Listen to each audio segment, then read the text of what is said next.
Assalamualaikum semua dan salam sejahtera. Moga semua dalam keadaan sihat, bahagia dan tenang. Bahagia-bahagia selalu.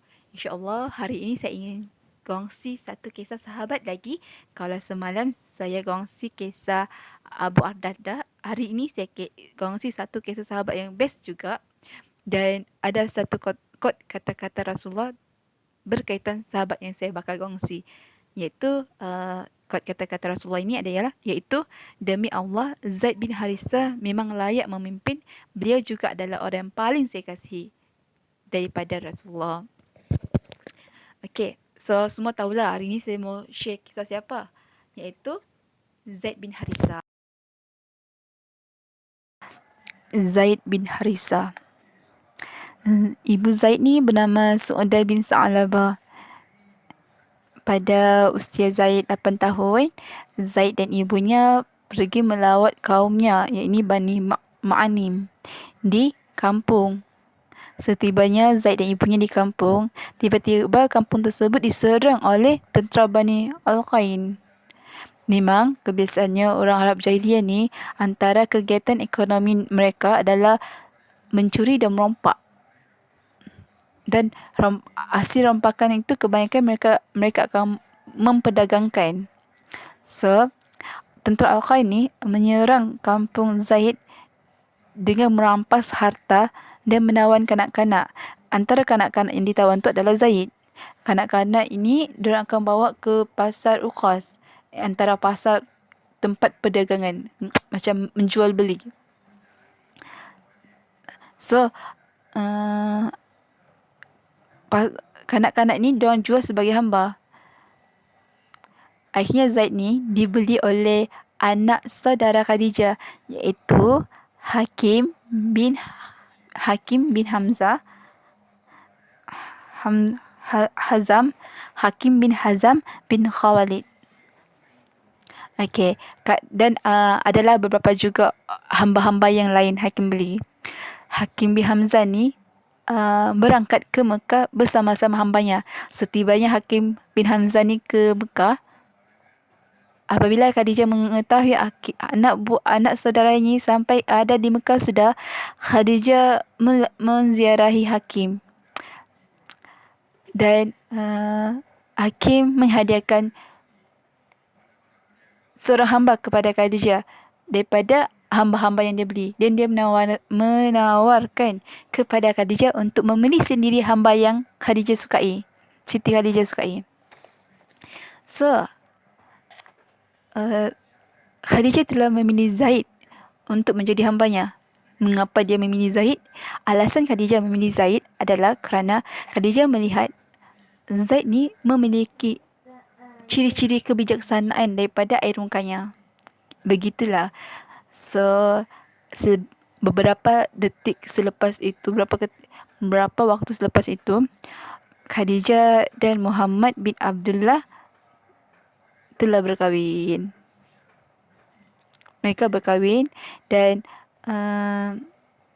apabila Khadijah dan Muhammad ini berkahwin, Khadijah menghadiahkan Zaid bin Harithah kepada Muhammad sebagai hambanya atau budaknya. Apabila Zaid bin Harithah tinggal dengan Muhammad bin Abdullah, dia melihat suatu akhlak yang mempesonakan daripada Muhammad. Zaid terpesona dengan akhlak, perwatakan dan sifat Muhammad yang Muhammad pamerkan. Sikapnya yang sangat amanah, budi pekerti dan baik hati.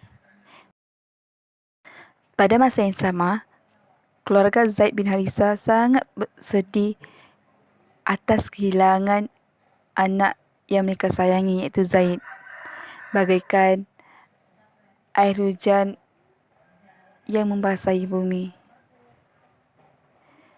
Bumi menjadi mendung disebabkan awan yang gelap. Ibunya sangat meratapi menangisi kehilangan anaknya. Begitu juga ayah Zaid. Sehingga kan ayah Zaid membuat satu puisi untuk Zaid. Yang sering hatinya tertanya-tanya, adakah Zaid masih hidup ataupun jasadnya telah dimama bumi. Pada suatu hari, musim haji, sekumpulan kaum Zaid ni datang ke Baitullah, Mekah untuk menaikkan tawaf, melakukan tawaf. Sesampai sejak mereka di sana, mereka terserempak dengan Zaid. Walaupun Zaid meningkat dewasa, remaja, Zaid tetap mengenali kaumnya dan begitu juga kaumnya mengenali Zaid.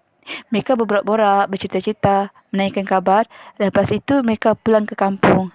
Sesampai sahaja kaum Zaid ke kampung, dia menceritakan kepada ayah Zaid bahawa mereka terserempak dengan Zaid di Mekah.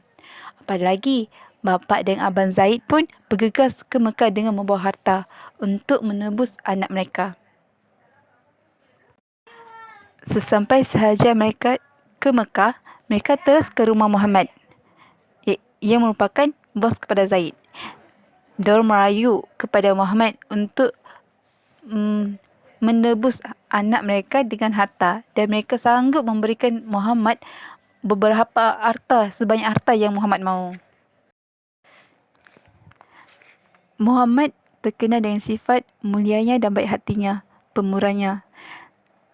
Maka Muhammad memberi satu tawaran yang lebih baik kepada ayah Zaid, iaitu Muhammad memberi kebebasan kepada Zaid untuk memilih sama ada mengikuti ayah Zaid pulang ataupun tinggal bersama Muhammad. Dan sekiranya Zaid memilih mengikuti ayahnya pulang, ayah Zaid tidak perlu membayar apa-apa tebusan kepada Muhammad. Tapi sekiranya Zaid memilih untuk tinggal bersama Muhammad, Muhammad tidak boleh menolak. Maka tawaran yang ditawarkan oleh Muhammad kepada ayah Zaid ni dipersetujui oleh ayah Zaid dan abangnya Zaid, iaitu Ka'ab. Maka jadi Zaid pun dipanggil dan Muhammad menceritakan keadaan yang terjadi. So, tanpa ragu-ragu dan tanpa rasa was-was, dengan yakinnya Zaid mengatakan kepada ayahnya, abangnya dan Muhammad bahawa dia ingin tinggal bersama Muhammad. Malangnya, pilihan dan keputusan Zaid itu menyebabkan ayahnya rasa sedih dan rasa marah kepada Zaid. Sebabnya ayahnya tidak ingin Zaid menjadi hamba kepada manusia. Tetapi apabila Muhammad melihat pendirian Zaid untuk tinggal bersamanya, dia membawa Zaid keluar untuk ke Baitullah dan memberitahu kepada semua rakyat orang Quraisy yang ada waktu itu bahawa bahawa Zaid bukan lagi Zaid bin Harithah bukan lagi hambanya, tetapi Muhammad menganggapnya sebagai anak. Maka kata Muhammad, apa yang aku warisi, apa yang ada pada aku, Zaid boleh mewarisinya, dan apa yang ada pada Zaid, aku mewarisinya. Keputusan Muhammad menjadikan Zaid sebagai anaknya melegakan ayah Zaid dan abangnya, menyebabkan mereka merelakan Zaid untuk tinggal bersama Muhammad. Sejak itulah Zaid tidak lagi dibinkan dengan nama Harithah, tapi Zaid dibinkan dengan nama Muhammad. Jadi nama Zaid sejak peristiwa itu ialah Zaid bin Muhammad. Selang beberapa tahun selepas itu, Muhammad telah dilantik sebagai Nabi yang menjadi rahmat ke seluruh alam, yang membawa risalah untuk menyembah Allah dan membebaskan perhambaan sesama manusia. Setelah kedatangan Islam melarang anak angkat dibinkan dengan bapa angkat. Hal ini dengan turunnya surah Al-Ahzab ayat 5, iaitu panggilan anak-anak angkat itu dengan berbinkan kepada bapa-bapa mereka itu sendiri. Maka dengan ini Zahid kembali dipanggil dengan nama Zaid bin Arisa. Bila turunnya wahyu daripada Allah memerintahkan Nabi Muhammad untuk berhijrah ke Madinah, Zaid juga mengikuti Nabi Muhammad. Zaid sangat rapat dengan Nabi Muhammad dan Nabi Muhammad sangat menyayangi Zaid. Zaid sangat rapat dengan keluarga-keluarga Nabi Muhammad. Apabila Zaid tidak berada di Madinah, Rasulullah sangat merindu Zaid. Dan setibanya Zaid ke Madinah, Rasulullah sangat gembira dengan kepulangan Zaid. Hal ini digambarkan oleh Aisyah radhiyallahu anhu. Aisyah berkata, sesampainya Zaid ke Madinah, ketika itu Rasulullah sallallahu alaihi wasallam berada di rumah saya. Zaid mengetuk pintu. Rasulullah bergegas bangun dalam keadaan tidak berpakaian lengkap dan tubuhnya hanya diliputi oleh kain antara lutut pusat ke lutut. Baginda meluru ke pintu sambil menarik kainnya. Baginda terus memeluk dan mencium Zaid. Kata Aisyah bahawa dia tidak pernah melihat Rasulullah berpakaian tidak lengkap sedemikian rupa sebelum dan sesudah ataupun selepas peristiwa tersebut. Kecintaan Nabi kepada Zaid bin Harithah telah tersebar luas di kalangan orang Islam. Mereka memanggil Zaid dengan gelaran Zaid al-Hub. Ada juga yang antara mereka memanggil Zaid dengan gelaran Hib Rasulullah, iaitu orang yang dikasihi Rasulullah sallallahu alaihi wasallam. Dan anak Zaid, yakni Usama, diberi gelaran sebagai Hib Rasulillah dan Ibnu Hibbih. Ini maksudnya anak kepada orang yang dikasihi oleh Rasulullah sallallahu alaihi wasallam. Pada ke-8 Hijrah, sesuatu telah berlaku atas kehendak Allah. Pada tahun tersebut, Rasulullah telah mengutus Harith bin Umair Al-Azdi untuk menghantar surat kepada Raja Busra agar mengajak beliau kepada Islam. Apabila Harith sampai ke Mut'ah, yakni di timur Jordan, salah seorang pemerintahan kerajaan Al-Qasasina bernama Shurahbil bin Amr menghalang dan menahan beliau. Harith telah diikat, digiring dan akhirnya dibunuh. Keadaan dan perkabaran ini sangat menyedihkan Rasulullah kerana belum pernah lagi utusan Rasulullah dibunuh. Baginda telah menyediakan bala tentera 3,000 orang dan diketuai oleh Zaid bin Arisa, iaitu orang yang dikasihinya. Baginda berpesan, jika Zaid gugur, kepimpinan akan diambil oleh Ja'far bin Abi Talib. Dan jika Ja'far gugur, maka kepimpinannya akan diambil oleh Abdullah bin Rawahah. Dan jika Abdullah gugur pula, maka tentera Islam hendaklah melantik salah seorang daripada kalangan mereka untuk dijadikan pemimpin.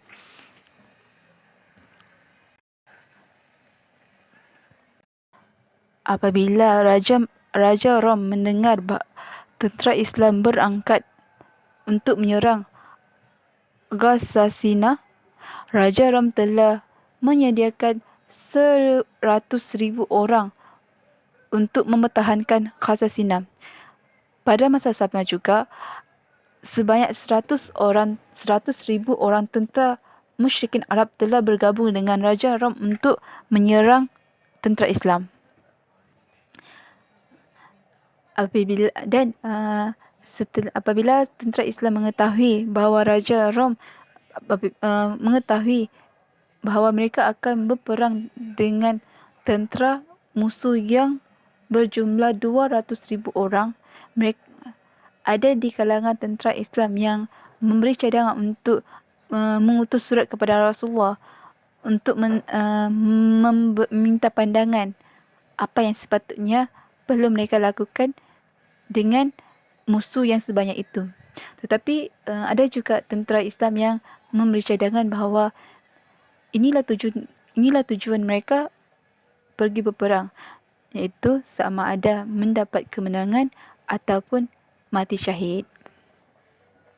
Akhirnya tentera Islam terus marah dan tentera Islam bertembung dengan tentera Rom dan tentera Arab musyrikin di Mut'ah.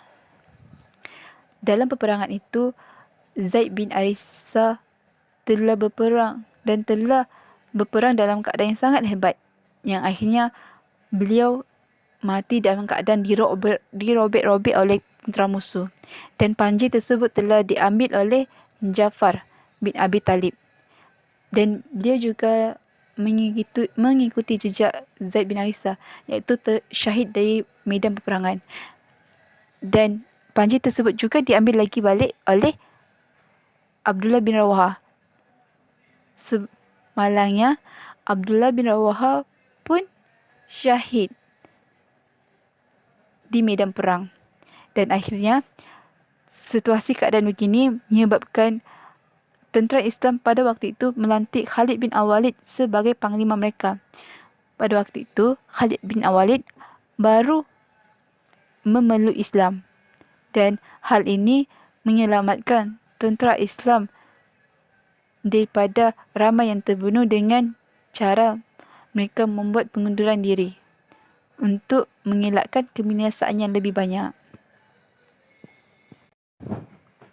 Kesyahidan Zaid bin Arissa amat menyedihkan Rasulullah, sehingga kan Rasulullah apabila bertemu dengan anak Arissa yang kecil